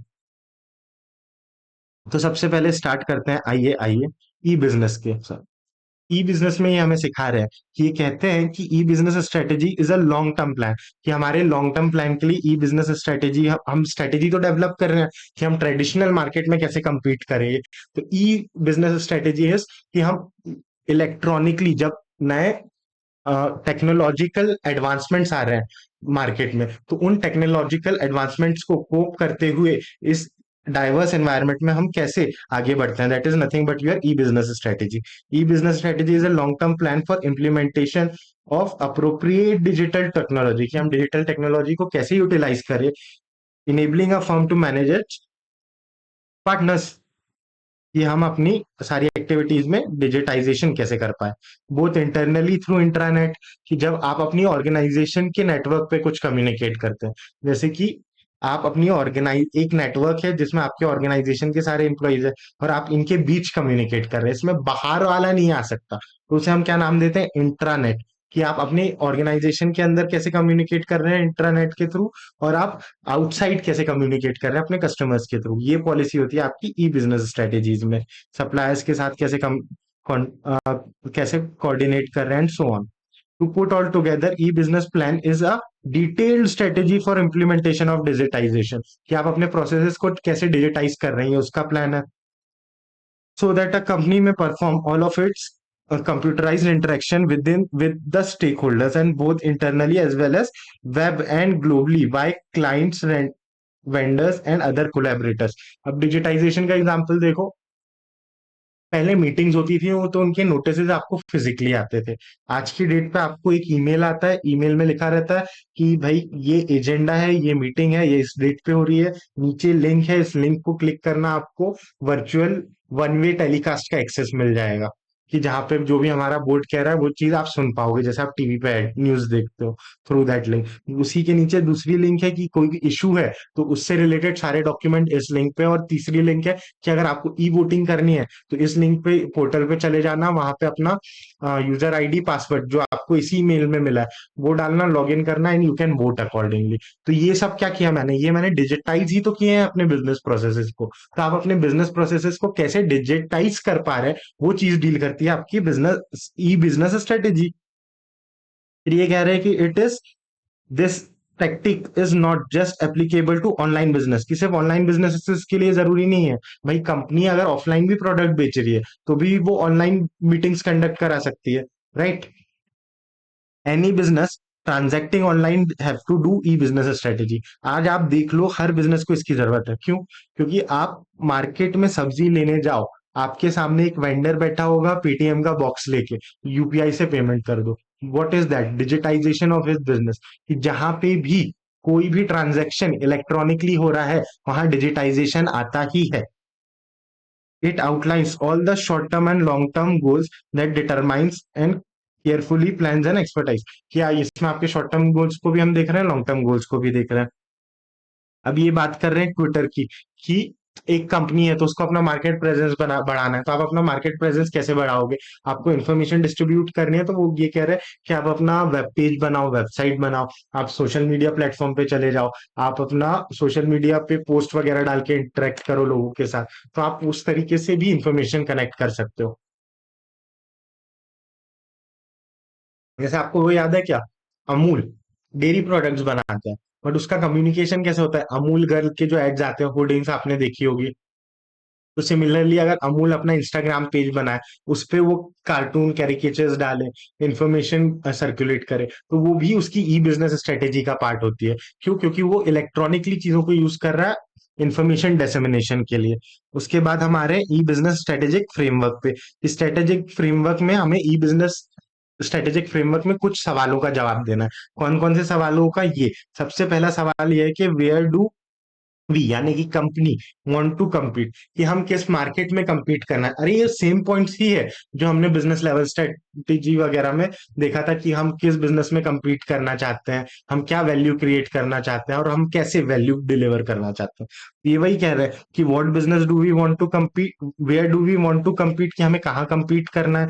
ये बताते हैं what type of value do we want to create, value यानी कि कस्टमर के लिए हमें क्या वैल्यू क्रिएट करनी है। And how should we set up our company to deliver its best desired value, कि हम बेस्ट डिजायर्ड वैल्यू कैसे दे पाए। इस फिर ये कह रहे हैं कि there is an interlinked and cannot be answered one question without considering another, कि ये तीनों क्वेश्चंस इंटरलिंक्ड है। आप अगर वैल्यू क्रिएट करने की बात करेंगे तो आपको क्वेश्चन आएगा किस टारगेट मार्केट के लिए, so where do you want to compete and how do you want to deliver. तो आप किसी भी एक क्वेश्चन को आंसर तब तक नहीं कर सकते जब तक आपने बाकी दो क्वेश्चन भी आंसर किए हो। फिर ये हमें बता रहे हैं कि देखो भाई, ये फ्रेमवर्क में ना एक्सटर्नल एनवायरनमेंट से आप बहुत सी चीजें सीखते हैं। ये आपको हेल्प करता है आंसर करने में कि आपको कहाँ compete करना है। This is depending on the following factors. कौन कौन से फैक्टर्स से डिपेंड करता है कि आप कहाँ compete करेंगे? कौन कौन से फैक्टर्स बताते हैं? ये तीन factor, macro environment, industry structure and market. तो मैक्रो एनवायरनमेंट तो मुझे पता ही है, it consist of passive framework, political, economical, social and technological. तो वही चीजें मैं लिख दूंगा। इंडस्ट्री स्ट्रक्चर, इंडस्ट्री स्ट्रक्चर क्या है? ये डील करता है कि मैं जिस इंडस्ट्री में हूँ उसमें कौन कौन से फैक्टर्स मुझे अफेक्ट करते हैं। तो वो माइकल पोर्टर का 5 फैक्टर मॉडल याद आया था क्या? तो वही चीजें ये कह रहा है कि माइकल पोर्टर के 5 फोर्सेस मॉडल भी आप यहाँ पे ले लो इंडस्ट्रियल फैक्टर में। प्लस वहां रुको मत, आप देखो कि इंडस्ट्री में कितना कंपटीशन है, एंट्री ऑब्स्टेंस यानी कि एंट्री बैरियर्स कितने हैं, आपकी कंपीटिंग प्रोडक्ट्स क्या क्या है, बार्गेनिंग पावर क्या है कस्टमर सप्लायर के पास, आपका वैल्यू चेन कैसे, एडिशन वैल्यू चेन पे क्या इम्पैक्ट डालती है ये पांचों चीजें, वो सारी चीजें देखो। तो वो model 5 factor model industrial structure में आ गया। और मार्केट, लास्टली की मार्केट में क्या ट्रेंड्स है, कैसे टेस्ट और एक्सपेक्टेशंस इवॉल्व हो रही है आपके कस्टमर्स की। That is the benefit to divide into several categories and correspondence of the features of its clients and purchases, कि आपके मार्केट में को आप किस एज ब्रैकेट में सेग्रीगेट कर रहे हो, आपके कस्टमर्स के जेंडर्स क्या क्या है, उनकी इनकम लेवल्स क्या क्या है। तो this is how you segregate your market, so that is what they have said in market. फिर ये कह रहे हैं कि the value generation is a subject of second section of the e business strategic framework की value creation. हमारा second question था, यहाँ पे हमने देखा था ना what type of value we want to create. फिर ये कह रहे हैं कि what type of value do we want to procure for customer. अब वैल्यू को हम दो तरीके से देखते हैं, the concept of value creation in e business, कि ई बिजनेस के थ्रू मैं क्या वैल्यू क्रिएट कर रहा हूँ। और दूसरा है strategy opted for value creation, कि पहली चीज मुझे ई बिजनेस वैल्यू क्रिएट कैसे करनी है, दूसरी उसे ई बिजनेस के थ्रू कैसे बनाना है। So those are the two things. तो concept of value creation in e business, first we have to examine the economic value of a corporation and generates in order to determine its potential to gain competitive edge, कि आपको देखना है कि आपकी economic value अभी क्या है, कि आपकी अभी सेल्स कितनी है, मार्केट में पोजीशन कैसी है, वही बताता है आपका कंपिटिटिव एज कैसा होगा ई बिजनेस में। अगर आप ऑफलाइन बिजनेस में बहुत अच्छे हो, तो आप ऑनलाइन बिजनेस में जाओगे तो there is a great chance कि वहां पे भी आपका डोमिनेशन होगा। Understanding what drives customer benefit and how do you drive that. फिर ये कह रहे हैं कि स्ट्रेटेजी ऑप्शंस होते हैं फॉर वैल्यू क्रिएशन, की आपको वैरायटी ऑफ स्ट्रेटेजीज रहेगी, आपको उसमें से एक ऑप्शन चूज करना पड़ेगा। हम पढ़ी क्यों रहे strategic management, that we choose the best course of action from alternative courses of actions.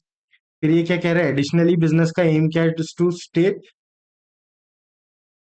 मतलब मार्केट में आपको एज क्रिएट करना है। तो इन्होंने आपको फिर से एग्जांपल दिया कि आप कैसे चॉइस मेक करते हो। तो हमने वो तीन स्ट्रेटेजीज पढ़ी थी, cost, business level strategies, cost leader, product differentiation and focus. तो यहाँ पे इन्होंने आपको वही सेम एग्जांपल दिया है कि या तो आप इन दो स्ट्रेटेजीज में से एक चूज करो, या आप नीश मार्केट के लिए प्ले कर रहे हो तो उसमें फर्दर सब डिवाइड करो। फिर ये आपको कह रहे हैं द थर्ड सेक्शन, इस थर्ड सेक्शन में बता रहे हैं कि इस आंसर कर रहे हैं क्वेश्चन को, how should we set up the organisation. कि पहले इन्होंने क्या आंसर किया यहाँ पे कि भाई where do we want to compete। तो ये कुछ फैक्टर्स है जो मुझे बताते हैं where do I want to compete। फिर ये हमने बात किया कि हमने बात की कि how do I want to set up my organisation. तो how do I want to set up my organisation में ये तीन फैक्टर्स मुझे बताते हैं कि मैं अपनी ऑर्गेनाइजेशन कैसे सेटअप करूंगा। पहला आ रहा है आपके सामने, हॉरिजॉन्टल बाउंड्रीज, वर्टिकल बाउंड्रीज और इंटरनल ऑर्गेनाइजेशन। तो इसको रिवर्स ऑर्डर में पढ़ते हैं। सबसे पहले इंटरनल ऑर्गेनाइजेशन, कि आपकी ऑर्गेनाइजेशन का स्ट्रक्चर कैसा है, आपकी ऑर्गेनाइजेशन में क्या क्या रिसोर्सेज कैपेबिलिटीज है। That is what will determine की how you will be setting up your organisation, कि आपकी कंपनी का स्ट्रक्चर कैसा है। That is the internal organisation वाला पार्ट। फिर वर्टिकल ऑर्गेनाइजेशन में क्या, ए वो सप्लाई चेन याद है क्या, वैल्यू चेन में आप फॉरवर्ड इंटीग्रेशन बैकवर्ड इंटीग्रेशन करते थे, ये वही कह रहे हैं। ये कह रहे हैं कि वर्टिकल बाउंड्रीज क्या है, यहाँ पे भी इंटीग्रेशन की जगह वर्टिकल बाउंड्रीज, मतलब कि आपकी वैल्यू चेन में क्या क्या बाउंड्रीज है, आप किस किस स्टेज तक के काम करते हैं। That is the length of discussing how to integrate the company should be in the internet era, कि आपकी कौन कौन सी एक्टिविटी वैल्यू चेन की इंटरनेट एरा में इंटीग्रेटेड रहेगी। The concept of deconstructing value chain, कि आपको वैल्यू चेन को रीडिफाइन करना पड़ेगा इलेक्ट्रॉनिकली बिजनेस करना है तो। During the height of internet boom, it will be widely believe that the business should concentrate on the core competency, कि आप अपना जो मेन काम है ना, आप प्रोडक्ट मैन्युफैक्चर कर रहे हो, आप वो आपकी कोर कॉम्पिटेंसी, आप उस पर फोकस करो। And contact all other value creating task to other priorities. ये क्या कह रहे हैं कि जिस चीज में आप अच्छे हो आप वो काम करो, बाकी सारे काम आप क्या कर दो, आउटसोर्स कर दो। However this did not prove to be a miracle cure, कि भाई इसका ये मतलब नहीं है कि आपने चीजें आउटसको देखो। ये कह रहे हैं कि आपका बिजनेस एक चीज में अच्छा होगा, मैं अच्छा किस चीज में हूँ, बॉटल बनाने में। तो I focus my whole of energy in producing more and more quality products that are water bottles। तो अब मैं अपनी ऑर्गेनाइजेशन में वाटर बॉटल प्रोड्यूस करने का काम करूंगा, इसका मार्केटिंग सेल्स लॉजिस्टिक मैं आउटसोर्स कर दूंगा। कब, जब मैं ई बिजनेस में जा रहा हूँ। पर क्या इससे मुझे सक्सेस मिलेगी क्या, देखो मुझे टाइम तो मिल गया कि मुझे मार्केटिंग पे ध्यान नहीं देना, मुझे सिर्फ प्रोडक्शन पे ध्यान देना, तो मैं बेटर प्रोडक्ट बना पा रहा हूँ। लेकिन ये गारंटी नहीं करता कि मुझे सक्सेस मिलेगी। वो यही कह रहे हैं कि it is not a miracle cure. ये कह रहे हैं कि ऐसा करके देख लो। मतलब ये वैल्यू चेन का आपका लिमिटेशन है ना, आप वैल्यू चेन में सिर्फ मैन्युफैक्चर कर रहे हो, तो बाकी चीजें आपने आउटसोर्स करके रखी है, तो ये आपकी बाउंड्री हो गई। तो उन्होंने कहा कि ये मिरेकल क्योर नहीं है। Thus we should set up our companies value chain in primary concern with respect of vertical boundaries. आपको ध्यान में रखना है कि आप सब कुछ आउटसोर्स नहीं कर सकते। तो देखो कि कौन कौन सी चीजें मेरी वर्टिकल बाउंड्रीज में, यानी मेरे सप्लाई चेन में कौन कौन सी इसेंशियल एक्टिविटीज है जो मुझे ही करनी चाहिए, तो उनको मैं इन हाउस कर लूंगा। जो जो अननेसेसरी चीजें है उन्हें आउटसोर्स कर दूंगा। तो अगर मैं बॉटल मैन्युफैक्चरर हूँ, तो लेट्स से रॉ मटेरियल खरीदना, should I vertically integrate with my supplier or not? That question is something that has to deal with vertical boundaries. तो इसमें से जो आपकी कोर एक्टिविटीज है उन पे आप ज्यादा फोकस करो। यही चीज वो हमको समझा रहे हैं। फिर ये कह रहे हैं हॉरिजॉन्टल बाउंड्री। हॉरिजॉन्टल बाउंड्री का मतलब क्या होता है कि आप किस किस, हमने क्या कहा था हॉरिजॉन्टल इंटीग्रेशन में, कि दो बिजनेस सेम लेवल पे थे। यहाँ पे हॉरिजॉन्टल बाउंड्री में हम क्या करते हैं, उस बिजनेस में आप कौन सा प्रोडक्ट बेच रहे हो, कितनी वॉल्यूम में बेच रहे हो, कौन सा, दैट इज स्केल, और किस, सॉरी, कितनी वॉल्यूम में बेच रहे हो दैट इज योर स्केल, और कौन सा प्रोडक्ट बेच रहे हो that is your scope. So horizontal boundary is something that has to deal with scale and scope, कि आप कौन सा प्रोडक्ट बेच रहे हो, कितनी क्वांटिटी में बेच रहे हो।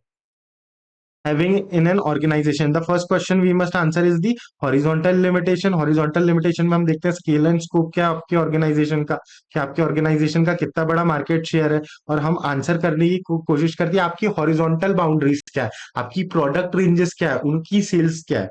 That one guiding principle on the internet boom boom boom boom is for growth at all cost. कि इंटरनेट में हम ग्रोथ चाहते हैं at all cost. Early market entry and rapid expansion are favour, कि अर्ली मार्केट एंट्री से आपको benefit मिल सकता है, वो फर्स्ट मूवर एडवांटेज।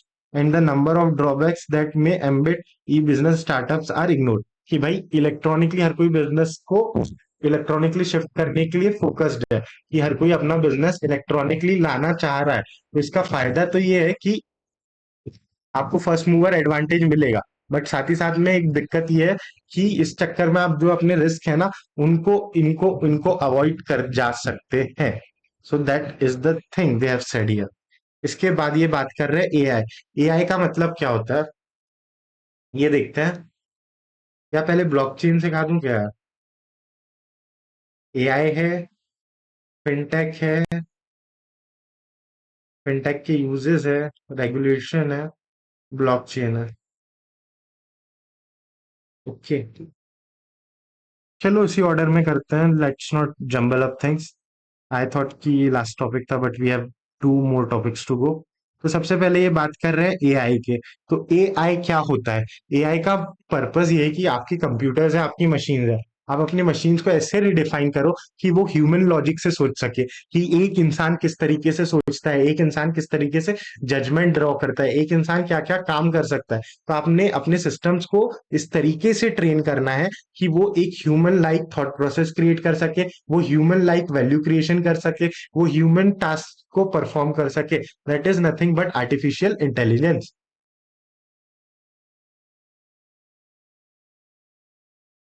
तो स्पीडीली पढ़ते हैं आर्टिफिशियल इंटेलिजेंस में। यहाँ पे ये बात कर रहे हैं कि मशीन इंटेलिजेंस की, कि आपको डेवलप करने कंप्यूटर रोबोट्स जो केपेबल हो डेटा को कॉन्टेक्सचुअली देख पाने के, कि आप इंफॉर्मेशन देख पाओ अपने सप्लाई चेन एनालिसिस से लेके, और उन फाइंडिंग के बेसिस पे आप लर्न कर पाओ। You are machine learning. Machine learning क्या होती है? आप मशीन को डेटा देते हो और उस डेटा के बेसिस पे उसको ट्रेन करते हो कि उस डेटा को कैसे एनालाइज करना है। That is machine learning. And neural networks. Neural networks कैसे होता है? चैट जीपीटी पे आपने कभी चैट करके देखना है, मतलब वॉइस का ऑप्शन है, या सीरी, कि आप सीरी को कुछ कहते हो फिर सीरी कुछ सोच के जवाब देती है। तो वो जो थिंकिंग प्रोसेस होता है ना सीरी का, that is nothing but neural network. The companies globally are investing in teaching machines to think like human. की कंपनीज क्या कर रही है एआई के थ्रू, अपनी मशीन्स को सिखा रही है कि सोचो, इंसान कैसे सोचते हैं, ताकि आप जो सप्लाई चेन एनालिसिस है ना, हमारे सप्लाई चेन को ऑप्टिमाइज करने में हमारी मदद करो। फिर ये कह रहे हैं आर्टिफिशियल इंटेलिजेंस इज सिंपल और सिंपली एआई, कि हम इसे एआई कहते हैं। इसका मतलब क्या होता है कि मशीन की कितनी एबिलिटी है टू स्टिमुलेट, मतलब कि कॉपी कर पाना ह्यूमन इंटेलिजेंस को, कि किन फील्ड्स में, कि आप लर्न कैसे करते हैं चीजों को, लॉजिकली सोचते कैसे हैं, रीजनिंग रैशनल क्या देते हैं चीजों का, परसेप्शन आपका पॉइंट ऑफ व्यू कैसा है, एंड क्रिएटिविटी। ये सारी चीजें हम एआई के थ्रू डेवलप करना चाह रहे हैं। That once considered unique to human is now being replaced by technology. कि अब ये सारी चीजें जो इंसान कर सकते थे ये टेक्नोलॉजिकली हम करना चाह रहे हैं। एआई हम क्यों डेवलप कर रहे हैं? चैटबॉट्स, जो मैंने आपको एग्जांपल दिया था, आप किसी भी ऐप में खोल के देखो, customer section, customer service section, आपको चैटबॉट्स में एआई ही मिलने वाला है आज की डेट पे। तो पहले क्या होता था? पहले आप अपने बिजनेस के लिए कॉल सेंटर्स को ये काम देते थे। आज आपको कॉल सेंटर पे डिपेंड होने की जरूरत नहीं है, आप एआई से चैटबॉट बना सकते हैं। The AI or the business strategy initiative explores the growth of AI in the landscape. अब ये बात कर रहे हैं कि जितना आप एआई को डेवलप करोगे उतना आपके लिए, आप प्रोसेसेस को ऑप्टिमाइज कर पाओगे। इसके लिए आपको रिसर्च एंड रिपोर्ट्स बनाने में आपका एआई हेल्प करेगा कि आपका डेटा आपको कैसे बेटर तरीके से मेंटेन किया जा सकता है। प्राइवेसी में एआई हेल्प करता है। क्रॉस एंट्री कोलैबोरेशन, कि अगर आप क्रॉस एंट्री कोलैबोरेशन, कि आप किसी दूसरे अनरिलेटेड फील्ड में कोई दूसरे प्रोडक्ट में एंटर करना चाह रहे हैं या कोलैबोरेट करना चाह रहे हैं किसी और फर्म के साथ, तो वहां पे कोलैबोरेशन में एआई हेल्प करेगा। Generating new ethically challenges for businesses, कि आपके पास अभी इनिशिएटिव क्या है कि आपको रिसर्च करना है अबाउट कि एआई इन फील्ड्स में कैसे असर डाल रहा है। It looks at the new risk and threat in dependency and joblessness, की एआई का एक असर क्या है कि आप ज्यादा डिपेंडेंट होते जा रहे हैं लोग एआई पे, कि अब लोग ज्यादा सोचते नहीं है, हर चीज के लिए चैट जीपीटी से पूछ रहे हैं। साथ ही साथ इससे जॉब्स जाने का भी खतरा है। But at the same time ये अपॉर्चुनिटी भी है, क्योंकि अगर आपने ह्यूमन और एआई दोनों को मिला दिया तो आपको बेनिफिट ऑफ सिनर्जी भी तो मिलेगा अपने बिजनेस में। फिर ये कह रहे हैं 9 areas for developing AI business strategy, कि अब मैं समझ गया कि एआई से मेरा काम तेज होता है, अब मैं अपने बिजनेस में एआई लेके आने चाह रहा हूँ। मैं अपने बिजनेस में एआई कैसे लेके आऊंगा, उसके लिए इन्होंने हमें 9 स्ट्रेटेजीज दी है। स्ट्रेटेजी कौन कौन सी, इसमें ये सिर्फ हमें बता रहे हैं कि सुनो ये पॉइंट है, इसके अकॉर्डिंगली सोचना कि एआई यहाँ पे कैसे हेल्पफुल रहेगा। तो बिजनेस स्ट्रेटेजी, कि जब मैं बिजनेस स्ट्रेटेजी बनाऊंगा तब मुझे क्या सोचना है? AI strategy for the sake of it won't pursue a greater result, कि आपने सिर्फ एआई लाने के लिए एआई ले आया अपने बिजनेस में, वो चीज आपको हेल्प नहीं करेगा। आपको क्या करना है? आपको सबसे पहले देखना है कि बड़ी पिक्चर क्या है। आपकी बिजनेस लेवल स्ट्रेटेजी पे आपको ये क्वेश्चंस पूछने चाहिए कि बिजनेस स्ट्रेटेजी हमारे लिए कौन सी अच्छी रहेगी, उस स्ट्रेटेजी का हमारे बिजनेस में क्या क्या प्रायोरिटीज है और उनको चेंज पे इफेक्ट आएगा। हम have our business priorities change, की हमें जब बिजनेस लेवल पे एआई लाना है, मुझे देखना है कि मेरे लिए बेस्ट प्रैक्टिसेस क्या है, मेरे लिए बेस्ट स्ट्रेटेजी क्या है। मुझे देखना है कि इसका मेरे ऑर्गेनाइजेशन की प्रायोरिटीज पे क्या, कहीं कोई चेंज आया है क्या पास्ट में। मुझे देखना है that strategy is current in the world of smart product and services, की हमारी स्ट्रेटेजी चेंजिंग वर्ल्ड में रेलिवेंट है या नहीं। बेसिकली ये क्या कह रहा है कि जब आप एआई ला रहे हो ना, तो अपने आप से आप ये सवाल पूछो कि बिजनेस लेवल स्ट्रेटेजी में एआई ला रहे हो तो ये क्वेश्चंस मेरे लिए रेलेवेंट है या नहीं। फिर ये बात कर रहे हैं स्ट्रेटेजिक एआई प्रायोरिटीज की, कि जब आपकी प्रायोरिटीज है ना, तो सबसे पहले एक क्लियर प्रायोरिटी रखो और फिर ये क्वेश्चंस पूछना क्या, कि what are our top business priorities, कि बिजनेस लेवल के डिसीजन से रिलेटेड आपने क्वेश्चंस पूछ लिए। अब स्ट्रेटेजिक लेवल पे हम ये क्वेश्चंस पूछेंगे क्या, कि what are our top business priorities, क्या है हमारे बिजनेस की, हमें क्या प्रॉब्लम सॉल्व करनी है और एआई हमें ये प्रॉब्लम सॉल्व करने में कैसे हेल्प कर सकता है। फिर उन्होंने एक एग्जांपल दिया कि हमें स्मार्ट प्रोडक्ट डेवलप करना है, हमें प्रोसेस एंड फंक्शंस को मोर इंटेलिजेंट बनाना है, ऑटोमेशन करना है, और ऑटोमेशन मैन्युफैक्चरिंग प्रोसेसेस में भी करना है। तो this is how you apply AI to your strategic priorities. फिर ये बात कर रहे हैं शॉर्ट टर्म एआई अडॉप्शन, कि शॉर्ट टर्म में देखो, ट्रांसफॉर्म करो प्रोडक्ट सर्विस और प्रोसेस को overnight, are not going to be transformed overnight, कि ये ओवरनाइट प्रोसेस नहीं होगा कि आपका प्रोडक्ट, आपकी सर्विस और आपका प्रोसेस रातों रात बदल जाए। It may take some time to deliver that, कि इसके लिए समय लगने वाला है। तो इसलिए आप देखो एआई को कि शॉर्ट टर्म में आप कहाँ एआई यूज कर सकते हो फॉर क्विक विंस, कि आपको कहाँ कहाँ अपॉर्चुनिटीज है ऑप्टिमाइज करने की चीजों को, कि जैसे कि कॉल सेंटर्स को लोगों ने चैटबॉट से रिप्लेस कर दिया, that is what, but short term optimisation. और देखो कि क्या क्या स्मॉल स्टेप्स इन्वॉल्व होगी उस प्रोसेस में, और इन्फॉर्मेशन गैदर करो।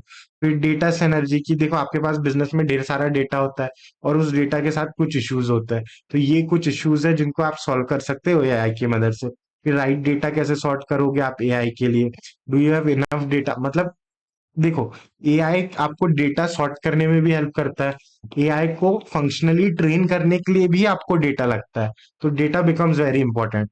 इसलिए कह रहे हैं कि आप राइट डेटा सॉर्ट करो ताकि आपके एआई को सही डेटा मिले, जिसके बेसिस पे वो स्ट्रेटेजीज ड्राफ्ट कर पाए। आपका जो एआई है ना, शुड उसके लिए इनफ डेटा मिले, सही वॉल्यूम का डेटा मिले, नया डेटा जो मार्केट्स में अवेलेबल है वो मिले, and you should be able to acquire data more strategically. फिर एथिकल कंसर्न, कि एआई से कोई भी कुछ भी कर सकता है। आपने एआई से लोगों की फेक वीडियोस देखी होगी जहां पे कोई भी सेलिब्रिटी पर्सन से वो कुछ भी रैंडम चीजें बुलवा रहा है। तो एआई से एथिकल कंसर्न्स है, एआई से लीगल कंसर्न्स है। तो आपको देखना पड़ेगा, you have to get an super intelligence machine है। एआई कैसा है, सुपर इंटेलिजेंट मशीन है, जिसके कारण लोग डरते हैं कि एआई एथिकल ब्रीचेस कर सकता है। तो आपको देखना पड़ेगा कि क्या एआई लाने से मेरे बिजनेस में लोगों की प्राइवेसी प्रोटेक्टेड रहती है, क्या लीगल इम्प्लीकेशन हो गए एआई को यूज करने का, क्या नीड है कस्टमर्स की, यूजर्स की और एम्प्लॉयज की, जो एआई के थ्रू मैं सॉल्व कर पा रहा हूँ। और इंश्योर करना है कि एआई में कोई बायस ना हो, एआई किसी को डिस्क्रिमिनेट ना करे। तो those are your ethical implications. फिर टेक्नोलॉजिकल इम्प्लीकेशंस में हम क्या क्या देखेंगे कि हमारे पास टेक्नोलॉजी कितनी है, इंफ्रास्ट्रक्चर कितना है। तो यहाँ पे देखो क्या हमारे पास सिस्टम्स है रिक्वायर्ड, क्या हमारे पास टेक्नोलॉजी है जो एआई को ड्राइव कर सकती है, और कौन सी अचीवमेंट्स हमारी एआई की प्रायोरिटीज है। क्या हम मशीन लर्निंग की ओर जाना चाहते हैं, क्या हम री लर्निंग की ओर जाना चाहते हैं। फिर स्किल्स एंड कैपेसिटीज में बोल रहे हैं कि AI can be a real changer, therefore we have to review our in house AI skills and capacities, कि हमारे एम्प्लॉयज कितने एआई केपेबल है, हमारी ऑर्गेनाइजेशन में कितने रिसोर्सेज है, कितनी मशीन्स है जो एआई पे चलती है। तो आप देखोगे कि भाई स्किल गैप का है, कि मेरे पास मेरे ऑर्गेनाइजेशन में एम्प्लॉयज को एआई नहीं आता है, तो that becomes their skill gap. फिर इस स्किल गैप को मैं कैसे फुलफिल करूं, मैं उन्हें ट्रेन करूं, नए एम्प्लॉयज लाऊं, एग्जिस्टिंग एम्प्लॉयज को ले ऑफ करूं, क्या करूं। उसके बाद ये कह रहे हैं कि व्हाट अवेयरनेस, कि फर्म को किन चीजों के बारे में अवेयरनेस होनी चाहिए बिफोर एआई में हम एंटर कर जाए, of AI from leadership point of view, that is what can, और हम अवेयरनेस कैसे बढ़ा सकते हैं about AI. So those are nothing but your AI skills and capabilities. और इम्प्लीमेंटेशन, की एआई को हम इम्प्लीमेंट करेंगे तो हम कैसे एआई को इम्प्लीमेंट प्रोजेक्ट में इम्प्लीमेंट करने जा रहे हैं, क्या क्या की स्टेप्स होंगे, रिस्पॉन्सिवनेस क्या होगी ईच स्टेप की, एंड प्रोसेस क्या क्या रहेंगे। और चेंज मैनेजमेंट, की जो चेंज का प्रोसेस है उसी में हम जॉब्स चेंज हो रही है, कि अगेन आप एक्सेल से क्लाउड पे मूव कर रहे हो तो आपका जॉब तो चेंज हुआ ना, nature of your job has evolve. तो इसके इन्होंने कुछ एग्जांपल्स दे दिए कि which employees and terms are impacted, communication कैसे अफेक्ट होगा, चेंजेस कैसे मैनेज होंगे, और कंपनी के कल्चर पे कैसा इफेक्ट आएगा। इन शॉर्ट में अगर इसको समराइज करना चाहूँ तो ये कह रहे हैं बिजनेस स्ट्रेटेजी, कि मेरी बिजनेस स्ट्रेटेजी के लिए मुझे एआई लाना है। तो उसमें मुझे देखना है कि क्या ये स्ट्रेटेजी मेरे जो एआई मुझे दे रहा है कि ये बिजनेस स्ट्रेटेजी फॉलो करो, क्या ये मेरे लिए राइट है, सुटेबल है। स्ट्रेटेजिक लेवल पे मुझे देखना है कि जब मैं एआई ला रहा हूं तो मेरे बिजनेस की प्रायोरिटीज क्या है, what are my top priorities, and what problems, किन प्रॉब्लम्स को सॉल्व करने के लिए मैं एआई को डिप्लॉय कर सकता हूँ। फिर शॉर्ट टर्म में मुझे देखना है कि कौन कौन सी जगह है जहां पे मैं क्विकली एआई को सॉल्व डिस्पेंस करके शॉर्ट टर्म में क्विक विंस ला पाऊं। फिर डेटा में, कि एआई को काम करने के लिए भी डेटा चाहिए, एआई रिजल्ट भी डेटा में देता है, तो हमें एक हाई क्वालिटी डेटा तैयार रखना चाहिए ताकि हमें हाई क्वालिटी रिजल्ट्स मिले। उसके बाद एथिकल कंसर्न्स है कि एआई कुछ गलत भी कर सकता है, तो आपको लोगों की प्राइवेसी का ध्यान रखना है, लीगल इम्प्लीकेशंस का ध्यान रखना है, लॉस फॉलो करना है। उसके बाद टेक्नोलॉजिकल इश्यूज हो सकते हैं, कि आपके पास उतना इंफ्रास्ट्रक्चर होना चाहिए फर्म में, कि उतने कंप्यूटर्स हो, उतने डेटाबेसेस हो। स्किल्स, की आपके एम्प्लॉयज को एआई की स्किल्स आनी चाहिए, कैपेबिलिटीज आनी चाहिए। नहीं आती है तो नया एम्प्लॉय लेके आओ, एग्जिस्टिंग एम्प्लॉय को हायर करो, ओ सॉरी ट्रेन करो। और उसके बाद इम्प्लीमेंटेशन में क्या क्या चैलेंजेस है, कि आप जब एआई को इम्प्लीमेंट करते हैं तब आप कैसे एआई को ड्राइव करना चाह रहे हैं, अगले स्टेप्स क्या क्या होंगे, क्या डिलीवरी टारगेट्स है आपके, कौन सी एक्टिविटीज आप आउटसोर्स करना चाह रहे हैं। और लास्ट में मैनेजमेंट इश्यूज, की एआई से रिलेटेड जब जॉब्स चेंज होगी, job nature of processes change होगा, तो how do you manage that. ये सारी चीजें आती है आपकी एआई में। फिर हमारा आ रहा है एक छोटू सा topic, that is your fintech regulations. तो फिनटेक और फिनटेक रेगुलेशंस में देखो यार, since we are short on time and this is the last day I have the access to this studio and I do not want to miss out on chapter 6, तो यहाँ पे मैं ज्यादा detail में explain नहीं कर रहा हूँ, I just give you an overview as to what fintech is, उसका यूज क्या है, and what I expect is कि आप एक बार इसको सिर्फ रीड कर लो, क्योंकि यहाँ पे देखो ना, यहाँ पे आपको बहुत जेनरिक पॉइंट मिलेंगे, यहाँ पे कोई ऐसी स्पेसिफिक चीज नहीं है। So I will give you an overview rather than reading line by line, and I expect कि आप इसको एक बार रीड कर ले। दिस इज समथिंग जो रीड ओनली वाला पार्ट है, कि अगर आप इसको एक दो बार रीड भी कर लेते हैं ना, तो यू विल ऑटोमेटिकली गेट कि यहाँ पे पॉइंट्स क्या लिखने हैं, क्योंकि ये बहुत जेनरिक इंट्रोडक्शन और बहुत जेनरिक पॉइंट्स है। There is nothing specific over here.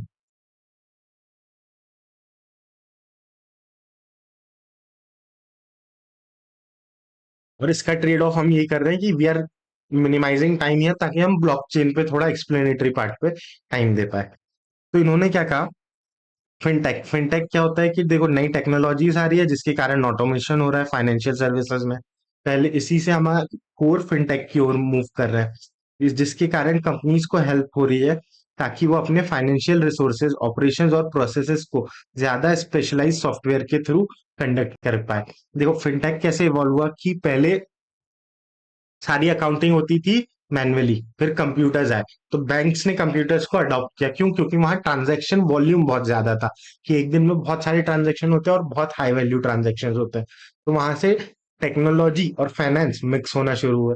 आज की डेट में आपके पास इतने एडवांस टेक्नोलॉजिकल प्रोडक्ट्स है कि आप देखो ना, आप पेटीएम पे करते हो, वो नीचे लिख के बता देता है कि अमाउंट के हिसाब से कि ये आपके लंच का अमाउंट है, ये ट्रेवल का है, फूड का है, और आप उसमें नीचे क्लिक करके डिस्क्रिप्शन डाल सकते हो। उसके बेसिस पे वो आपको रिपोर्ट जनरेट करके दे देता है मंथ एंड पे, कि भाई आपने इस महीने इतना खर्चा किया, इतना फूड पे किया, इतना क्लोथिंग पे, इतना ट्रैवल पे, और इतना अदर एक्सपेंसेस पे।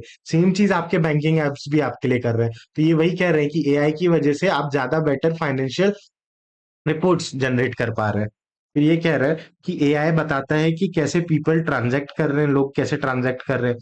आप पहले डिजिटल मनी के कॉन्सेप्ट पे आ गए। Double entry book system is record keeping, आप कैसे कर रहे हैं। Digital money is crypto currency, आप कैसे यूज कर रहे हैं। सिंस द इंटरनेट रेवोल्यूशन हुआ है, तब से फाइनेंशियल टेक्नोलॉजी में बूम आया है। क्यों? क्योंकि लोगों के पास अब नए नए वेज आ गए हैं ट्रांजैक्ट करने के लिए। There is variety of invention in personal and commercial finance. Commercial finance की बैंक्स जो सॉफ्टवेयर यूज करते हैं, ERP software, they have evolve. At the same time personal, कि आपके पास अब पेटीएम है। अब पेटीएम पे आप पहले शायद सिर्फ पेमेंट कर पाते थ्रू यूपीआई, आज वहां से आप मूवी टिकट भी बुक पर कर पा रहे हैं, ट्रेन ट्रेवल टिकट बुक कर पा रहे हैं, आप लॉजिंग होटल्स बुक कर पा रहे हैं, आप बुक कर पा रहे हैं कि आपको कोई इवेंट में जाना है, आप हेल्थ इंश्योरेंस, व्हीकल इंश्योरेंस, उसके लिए पेमेंट कर सकते हैं। आप के पास मनी ट्रांसफर करने के लिए ऑप्शंस है। तो आप कितनी सारी, आप ऑनलाइन बिजनेसेस पे ऑर्डर्स प्लेस करते हैं, तो आप उसका पेमेंट भी ऑनलाइन कर पा रहे हैं। तो ये सारे क्या है, ये this are nothing but personal nature के इनोवेशन। फिर ये कहता है कि जो 21st सेंचुरी है ना, उसमें टेक्नोलॉजी इमर्ज हुई है। Technology employed at the backend system of establishing financial institution. ये हम पहले देखते थे कि टेक्नोलॉजी बैकएंड पे चलती थी। बैकएंड मतलब कि जो सर्वर लेवल है, जो कस्टमर के सामने नहीं आता, दैट इज बैकएंड। बट अभी चीजें शिफ्ट हो रही है। क्यों? क्योंकि अब टेक्नोलॉजी बहुत कस्टमर ओरिएंटेड हो रही है। पहले ये बैकएंड था, मतलब ये सिर्फ बैंक के एम्प्लॉयज के लिए फिनटेक काम का था। अब कस्टमर ओरिएंटेड, अब हर जिसके पास फोन है उसके पास फाइनेंशियल एप्स का एक्सेस है। उसके पास, आपको म्यूचुअल फंड में इंटरेस्ट है, आपके पास ग्रो जीरो था एप्स है। What are those are nothing but your fintech solutions. आपको रिटेल बैंकिंग करनी है, फंड रेजिंग करनी है, इन्वेस्टमेंट करना है कहीं पे, तो इन सारे एवेन्यूज के लिए आपके पास ऐप है। आप यूट्यूब पे लेक्चर देख रहे हो, एजुकेशन के लिए आपके पास एक ऐप है। उसके बाद ये कह रहे हैं कि fintech fintech now describes a varieties of activities. इसमें बहुत सारी एक्टिविटीज आ जाती है, इसकी including development of crypto currency. And fintech today is a multi trillion market dollar capitalization, की फिनटेक बहुत इवॉल्व हो रहा है। तो ये इन्होंने सिर्फ एक इंट्रोडक्शन दे दिया कि फिनटेक ये, फिनटेक वो, फिनटेक ऐसा वैसा। अब यहाँ पे आते हैं कि इन फिनटेक से मैं क्या क्या कर सकता हूँ। The innovative areas of fintech include, कि फिनटेक के एक्चुअल एप्लीकेशंस क्या है। अब ये पार्ट देखना, दिस इज मोर जेनेरिक, कि आपको ये पॉइंट्स बहुत इजीली याद आ जाएंगे। फिनटेक से आप crypto currency, bitcoin, dogecoin खरीद सकते हो, आप डिजिटल कैश मेंटेन कर सकते हो। ब्लॉकचेन जो हम पढ़ने वाले हैं, कि ये जो क्रिप्टो करेंसी है ना, ये जिस टेक्नोलॉजी पे चलती है वो टेक्नोलॉजी है ब्लॉकचेन। तो ब्लॉकचेन की वजह से एथीरियम जैसे क्रिप्टो करेंसी डेवलप हुई, तो ब्लॉकचेन तो हम आराम से पढ़ेंगे। स्मार्ट कॉन्ट्रैक्ट्स, आप कोई भी ऐप डाउनलोड करते हो तो एक बॉक्स होता है आई एग्री, तो आप इलेक्ट्रॉनिक कॉन्ट्रैक्ट्स कर पा रहे हो कंप्यूटर सिस्टम्स के साथ। ओपन बैंकिंग का मतलब क्या है कि पहले क्या होता था, आप ये अगेन ये open banking concept is something you learn again in blockchain. कि पहले ओपन बैंकिंग के लिए कह रहा है कि is a concept that leans on blockchain, positioning that third parties have access to your data in a connected nature of financial information. ये point शायद अभी आपको समझ में नहीं आया है, जब हम ब्लॉकचेन में बात करेंगे ना तब इसकी मैं बात करूंगा, जहाँ पे हम कहते हैं कि जब आप ट्रांजैक्ट करते हो तो वो डेटा नेटवर्क में सबको दिखता है, बस उसका हैश आईडी चेंज हो जाती है। कि आपने अगर पेमेंट किया, so let's say Yash paid ₹1 lakh, तो जब आप ब्लॉकचेन के थ्रू ये पेमेंट करते हो तो यहाँ पे ये चेंज हो जाता है, तो यहाँ पे आ जाएगा #12345 पेड ₹1 लाख। तो ये एक ओपन सिस्टम है कि यहाँ पे आपने अपनी आइडेंटिटी हाइड कर ली कि किसी को नहीं पता यश ने पे किया है। जब उसकी जगह कॉम्प्लेक्स नंबर आ गया सीक्वेंस, कि इस सीक्वेंस ने पे किया है ऑफ ₹1 लाख, तो यहाँ पे एक ओपननेस आती है आपके ब्लॉकचेन में। बट दिस इज समथिंग जो हम ब्लॉकचेन वाले पार्ट में ही डील करने वाले हैं। फिर आप इंश्योरेंस के लिए ब्लॉकचेन यूज कर सकते हो, ओ सॉरी, इंश्योरेंस के लिए फिनटेक यूज कर सकते हो। इंश्योरेंस कंपनी अपने इंश्योरेंसेस मोबाइल ऐप्स के थ्रू सेल कर रही है। रेगटेक मतलब कि रेगुलेशंस के लिए आप टेक्नोलॉजी को यूज कर रहे हो, जैसे देखो ना anti money laundering law, KYC होता है आपका। आपका बैंक जब भी आप एक सर्टेन अमाउंट के ऊपर ट्रांजैक्ट करते हो तब आपका अकाउंट डिटेल्स मांगता है, उसका ट्रैक रखता है, that is your regulatory track. Robo advising मतलब कि क्या है कि इन्वेस्टमेंट कर रहे हो आप लो कॉस्ट में ताकि आप इंक्रीज कर पाओ एक्सेसिबिलिटी। आप इन्वेस्टमेंट कर रहे हो इन अनबैंक सर्विसेज की, गांव गांव में जहां तक के बैंक नहीं पहुंच पा रहा वहां तक पेटीएम यूपीआई पहुंच पा रहा है, भीम यूपीआई पहुंच पा रहा है। फिर साइबर सिक्योरिटी में साइबर क्राइम्स बढ़ते जा रहे हैं, इसलिए डेटा डिसेंट्रलाइज हो रहा है, तो cyber crimes is another aspect जिसको आपको ध्यान में रखना है। फिर ऑटोमेटिक सेटलमेंट यूजिंग ब्लॉकचेन, और फिर सुपरविजन ऑफ टेक्नोलॉजी की रेगुलेटरी अथॉरिटीज को मॉनिटर करना है, एनालाइज करना है, और फाइनेंशियल इंस्टीट्यूशन को सुपरवाइज करना है। और फ्रॉड डिटेक्शन एंड प्रिवेंशन, कि देखो जब आप ऑडिट करते हो तो ऑडिट में भी तो आप पैटर्न्स ही निकालते हो डेटा से, और वो चीज हेल्प कर सकता है एआई आपको उस जगह पे। तो दैट इज वेयर फिनटेक में फ्रॉड डिटेक्शन में, सॉरी हम पढ़ रहे थे फिनटेक, तो फिनटेक ऐसे हमें फ्रॉड डिटेक्शन में भी हेल्प करता है, क्योंकि फिनटेक के थ्रू आप लार्ज डेटा को इजीली प्रोसेस कर पाते हो। इसमें से कुछ पॉइंट्स जेनरिक है, कुछ एक दो ब्लॉकचेन के जो आपको आगे समझ में आएंगे। तो this are the use cases कि कहाँ कहाँ पे फिनटेक यूज हो रहा है। फिर उन्होंने कहा कि फिनटेक के यूजर है ना उनको चार बड़ी कैटेगरी में डाल दो। पहला B2B फॉर बैंक, कि business to business for banks, कि जब एक बैंक दूसरे बैंक को या दूसरे बिजनेस को services they, that is B2B। Business clients, कि आप अपने बिजनेस क्लाइंट्स को सर्विसेज दे रहे हो, वहां पे आप फिनटेक यूज कर सकते हो। B2C फॉर स्मॉल बिजनेसेस, कि एक स्मॉल बिजनेस ऑनलाइन कुछ गुड्स बेच रहा है तो मैं उसकी वेबसाइट पे ऑनलाइन पेमेंट कर सकता हूँ, दैट इज B2C। और कंज्यूमर, की कंज्यूमर्स खुद के लिए कैसे यूज कर सकते हैं फिनटेक प्रोडक्ट्स को, कि आप अपनी खुद की बैंक रिपोर्ट्स जनरेट कर सकते हैं, दैट इज दिस। फिर ये कह रहे हैं कि ट्रेंड बढ़ा है मोबाइल बैंकिंग का, इंफॉर्मेशन डेटा कलेक्शन का, एनालिसिस का, और डिसेंट्रलाइजेशन का, जिसके कारण क्या है अपॉर्चुनिटीज आ गई है मार्केट में। किस किस चीजों की अपॉर्चुनिटीज है, कि you have to create more customer oriented fintech, कि आप जो भी कस्टमर ओरिएंटेड फिनटेक बनाओ, कि आपका जो भी प्रोडक्ट है वो ज्यादा यूजर फ्रेंडली हो, ज्यादा कस्टमर ओरिएंटेड हो। फिर यहाँ पे इन्होंने वही राम कहानी देके रखी है कि देखो जेनजी जो होता है ना वो ज्यादा इजीली अडेप्ट कर लेते हैं, छोटे बच्चे जो होते हैं ना वो ज्यादा जल्दी टेक्नोलॉजी अडेप्ट कर लेते हैं। लेकिन ये रीजन नहीं है कि टेक्नोलॉजी बूम हो रही है। टेक्नोलॉजी बूम इसलिए हो रही है क्योंकि मार्केट प्लेस बेटर हो रहा है। मार्केट प्लेस यानी कि Amazon, फ्लिपकार्ट, इस तरीके के मार्केट प्लेसेस इमर्ज हुए टेक्नोलॉजी बूम के कारण। वो भी एक रीजन है कि फिनटेक बेटर हो रहा है करके, कि जब लोग ज्यादा और मार्केट प्लेसेस पे जाएंगे, ज्यादा Amazon पे जाएंगे, तो वहाँ डिजिटल पेमेंट भी तो चाहिए होगा उन्हें। वहां पे वो कैश ऑन डिलीवरी के अलावा कोई ना कोई तो ऐसा होगा जिसे प्रीपे करके गुड्स बुलवाना है, तो उस केस में भी फिनटेक इवॉल्व हुआ है। तो यहाँ पे ये बस उसी चीज के बारे में बात कर रहे हैं कि क्रेडिट कार्ड पेमेंट्स कैसे हो सकते हैं। इंफ्रास्ट्रक्चर चाहिए आपको, कहीं कहीं पे POS मशीन की आप अपना कार्ड दो और कार्ड के थ्रू पिन डालो और पेमेंट हो जाता है कई शॉप्स में, that is your POS machine. उसी को ये नाम दे रहे हैं लैंडलाइन कनेक्टेड कार्ड रीडर्स का। ये सिर्फ बता रहे हैं कि पेमेंट के लिए अलग अलग मैकेनिज्म्स इवॉल्व हुए हैं। उसके बाद रेगुलेशन, रेगुलेशन में हमको बता रहे हैं कि देखो, जो फिनटेक है ना, इसके कारण बहुत सी प्रॉब्लम्स आ सकती है।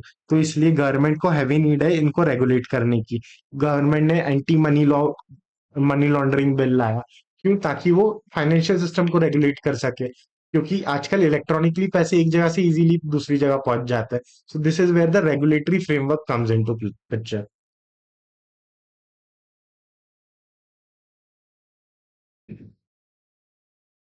जहां पे इनका ये कहना है कि आप देखो कि आपको क्या क्या सर्विसेज प्रोसेसेस आप एआई के साथ यूज कर रहे हो, टेक्नोलॉजी के साथ यूज कर रहे हो।